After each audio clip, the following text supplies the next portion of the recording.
My name is Carla, and this is my presentation on the benefits of prayer.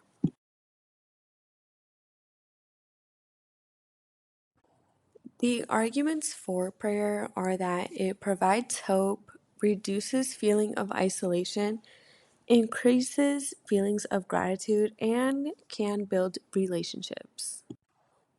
The example for this is that there was a study done on women struggling to conceive, and it compared women that prayed and were prayed for and women that did not believe in prayer. The women that prayed or were prayed for had nearly twice as high pregnancy rates. Many people tend to rely on prayer in their times of need and are confident that praying can result in healing, which clearly benefited these women trying to conceive.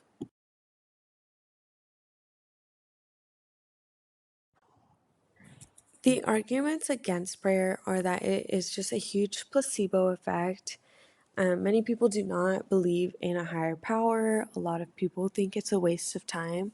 And some people rely heavily on prayer, which leads them to not find their own solution for their issue and just expect for the best outcome. So, for the example of it just being a huge placebo effect, there was a study done on a group of patients receiving a coronary artery bypass graft surgery, and it seemed that the prayers did not improve any of the outcomes. So, they compared a group of patients that prayed and a group of patients that didn't, and they had the same outcomes.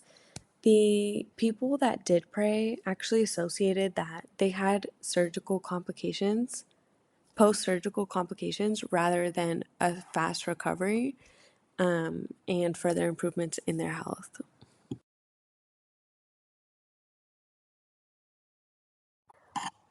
Some ethical considerations when praying in a healthcare setting would be that it kind of goes against the code of ethics because not everybody believes in the power of prayer. This is something extremely important to consider because while some patients may be really thankful that you're praying for them, others may feel offended, which, we don't want anybody to feel less of in a hospital setting. As it goes for cultural considerations, many cultures have different forms of prayer. In certain religions, they're strictly only allowed to go by their type of prayer, and it may be offensive to go against their wishes. So, even if you think that you're doing right by somebody, in their eyes, you may not. So, sometimes it's just best to stay away from praying for someone unless you guys have the same viewpoints on the situation, which then ultimately comes back to ethics and if it's the correct thing to do in a hospital setting. In conclusion, I feel that as a healthcare provider, it is best to stay away from prayers if you do not believe in the power of praying. I personally do believe in praying, and I would not hesitate to pray for a patient if they ask me to, but I think it is something extremely personal, and it's kind of up to everyone's discretion whether or not they believe in prayer. And if you guys have the same beliefs, I think if you believe in it enough, it may have healing properties, but it may not be a great asset as a healthcare provider. Hi, Carla. My name is Cheney Garner. And first, I just wanted to say that I thought your presentation was very professional and organized. It was really easy to follow along. And I really liked that you shared your personal beliefs at the end, but you also presented both sides of the arguments as unbiased as possible. That, for me, that really shows that you thought deeply about the different backgrounds that people could come from and that you would always put the patient's needs and wishes first.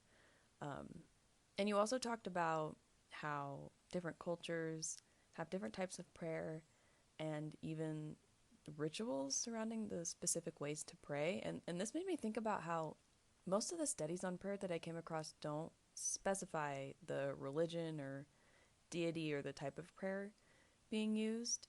And as you mentioned, I think this would be really important to specify when it comes to medical settings because the patient's beliefs should be taken into consideration if that's something that they want to be a part of their treatment support plan. So, yeah, really made me think about all the different kinds of prayer that exist and made me interested to kind of look into that a little bit more. So, yeah, thank you for your presentation.